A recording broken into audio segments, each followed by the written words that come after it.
Right. Tara, thank you so much for sitting down with me Thank today. you. Is this your first time on a podcast? First time ever. How do you feel? I feel great. I'm excited. I'm so glad that you like came over. Whenever I like first came up with the ideas about like talking to people about like different things they're passionate about, what you were like one of the first people that came to my mind. I know. I was one of the first people to find out about this podcast. It's crazy. Yeah, that is true. Not even just this, but the podcast as well, because this is your handiwork. Mm-hmm. I love the mural. Shabby.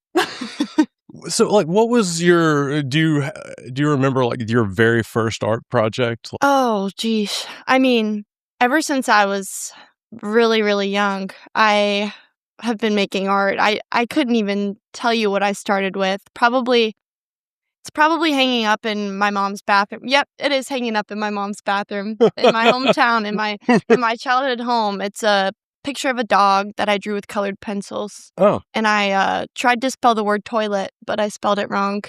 What was that supposed to? The dog and toilet. I think I had the vision that it would end up hanging in the bathroom. Oh, okay. I somehow knew that because I knew my mom hung up all of our art in the bathroom. So I was like, it's going to end up in the bathroom. And I think someone helped me spell the word toilet, but I spelled it wrong. But the artistic vision, I guess, was there. I knew the audience. Usually the artwork goes on the refrigerator, but your mom chose the toilet. I think the fridge was filled up. Oh, yeah, okay. There was no real estate left. So, was your sister artistic as well, or? She was, but I was definitely known as the artsy child. My sister, she's very organized and she's great at following directions. Like she'll do the paint by numbers. Yeah. Like she'll go to the paint and pour wine, follow along with someone else. And I was kind of more of the crazy kid that just made my own stuff up. And so it's funny that you say that, because watching you do the mural, that was it was so cool, because you would throw some paint in one direction. You kind of look at it, and then you just move into a completely other direction. Yeah. And it was just so cool to watch how your brain worked, and then everything eventually got filled in. But it was so cool to see that process unfold. That's probably stressful to watch. No, it wasn't for me, because art is something that is so far beyond me that I wouldn't be looking at that oh my God, I could do so much better if I would have just went with this flow here. I'm just oh my gosh, that's so pretty. That's thank you. That's all I get out of it. Yeah, I just use it as a way to just be creative, as cliche as that sounds, and express myself. I know that's what every artist says, but it's really nice being able to not have to follow any rules and just make up things as I go. Even if it's mixing a color, I've never really messed up with making a color. I have a color in my head that I want to make, and then I just mix the paints until it works, and it's really fun. It's a fun process. So how are you able to kind of with that mindset? It seems like that's something that you're not going to be able to use in your day-to-day job, right? Unfortunately, no. you're a I was about to say an architect. You're an engineer, right? I'm an engineer, yes, sir. On a submarine. So well, yeah. Submarines, aircraft carriers, yeah. Anything pertaining to the Navy. I hang out behind a microphone. Yeah. It's my dream job, honestly. So have you kind of always had that dual-sidedness where you have the structure of the engineer, but the free roaming soul of an artist, so to speak? I think so, yeah. I think I'm very much right-brained, but I kind of force myself to be left-brained. I think I still incorporate creativity into my day-to-day job as much as possible, but I'm obviously not able to paint a huge mural at work. Yeah. So normally it's kind of a thing I do after my 9 to 5, where I use it to decompress, and I feel that's where I'm actually being the most creative, because I'm kind of using it as okay, this is the time I have after work before I go to bed, and it's my free time, and it's what I enjoy doing. So, is it almost like a sense of therapy for you? I would say so. Yeah, I think I started painting and drawing as a child to not that I had any adult problems growing up, but kind of to escape the world and just be in my own element. Whenever you are, like, drawing or whenever you're, like, being an artist, Uh-huh. like, do you feel, like, a sense of connection back home and, like, back to your, like, childhood since it was something that was so prevalent? I would say so. Like, I always would paint on the back porch, growing up, and sometimes my mom would come outside and join me and play music, and as I got older, she'd sometimes bring me a glass of wine or whatever, and so when I do paint, it does remind me of those times when I was Yeah. back home because now I live 4 hours away, and I can't exactly paint on my back porch every weekend, but sometimes when I am, like, in my backyard painting or whatever, I'm brought back to those early memories with my mom, and it's really special to me. What are some things that you have taken from being able to, like, paint and, like, really express yourself that you've been able to apply to, like, all areas of your life? Oh, that's a great question. I know I do it for a living. I would probably say, um like, a mistake is not the end of the Mm, world.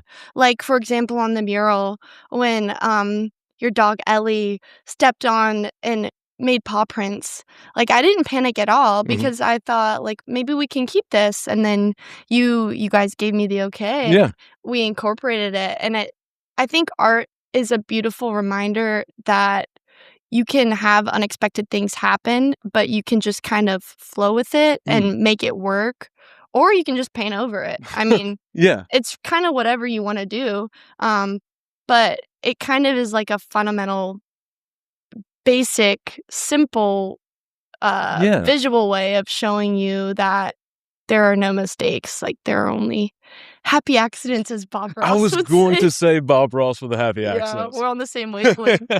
Yeah, so that's one thing I love about art, Was that something that came, like, natural to you, or was that something that you had to learn over time to give yourself the grace that you give yourself whenever you're working on art into other areas? I think that was something I had to learn. I think growing up, like, I started out drawing and sketching things, before I even got into painting, Mhm. and, I think I would always constantly, like, erase and redo it until it looked perfect or Yeah. till it looked just like the picture I was going off of, and then it wasn't until I started painting really that I realized that, like, it's kinda like a flow. You just gotta kind of feel whatever you're feeling, like, Yeah. with the mural, I wasn't expecting to do the drips and all that, and that just came naturally, and now I'm, like, so glad I did it because it It looks looks so cool, like, yeah, yeah, thank you.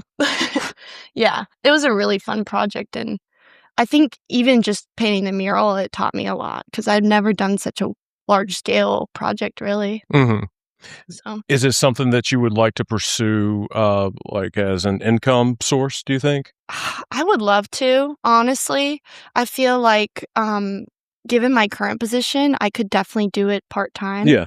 I think I still am trying to figure out what my style is and Yeah. what I wanna get into. Like, I feel like I get distracted, and it's like every week I have a new like, there's something new that I wanna do. Like, I've been really into window painting lately, Oh, yeah, like, yeah. the professional, like, window painters, like, I think that is so cool, and those people are so talented. But I feel like in another month or a couple Yeah. weeks, it might be something completely different, so It's almost like you have ADHD or something. almost like, yeah. So, I need to find something that really sets my soul on fire, before I go full in and pursue it. So you wanna make sure that you have, like, that style down pat. Like, right now, you kind of like being able to experiment and, like, throw things around and not have to worry about, like, selling X amount to be able to cover the bills. Exactly, and I think that's the only downside of, like, diving straight in and making it a source of income because Mhm. then you have, like, a clientele or you have certain expectations or you have a certain style you feel like you have to stay within, and I just don't know if I'm quite there yet, so for now, just a hobby and Mhm. until I get more practice, I think. Something I've been thinking a lot about, is, the concept of the pursuit of happiness. Mhm. What does the pursuit of happiness mean to you? The pursuit of happiness? Yeah. That's a really good question. Let's see. I think to me, the pursuit of happiness means no matter where you come from, no matter how you grew up, no matter what circumstances you are in, whether it be financial, emotional, that you can find a way to make it in the world and support yourself or your family or Mhm. whatever situation you're in while doing what you love. Waking up every day and being excited about the day that's ahead of you. Um, That I pretty much agree with that. Do you think that that is, feasible right now, like, in the current state of the world for average people? that's a hard question because I feel like everyone that is living that dream or at least appears to be living that Mhm. dream, whether it be on social media or on the news, isn't the average person. Yeah. So, I think honestly, I think it is, possible if you have the proper support, Mhm. from the start. I do think that for some people it is much harder than others, Yeah. but I do think that it is possible for everyone to, wake up every day and be doing something they love. I mean, I've seen it.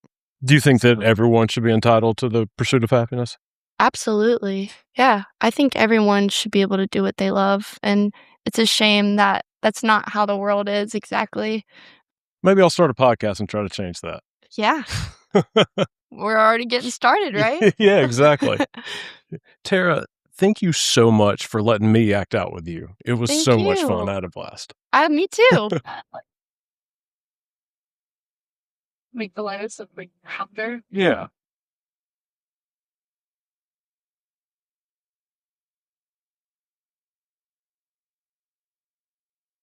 I think Dawn's gonna have a board right now.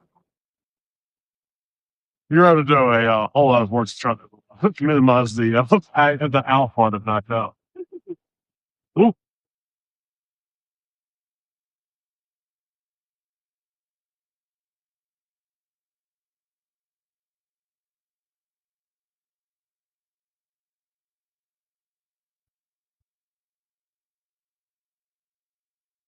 feel like I'm posing for my debut album. I know. I feel like I should take a picture of you right now. This is like perfect, like podcast with you. You're really acting out right now. I think next time we do this, we should do it like on a wall, like illegally. Yeah, I mean that was great. What I'm gonna do, doing Kayla and this no, get freaking no. Whoops, I went too far. Looks so good. Oh, okay, I have CTE now.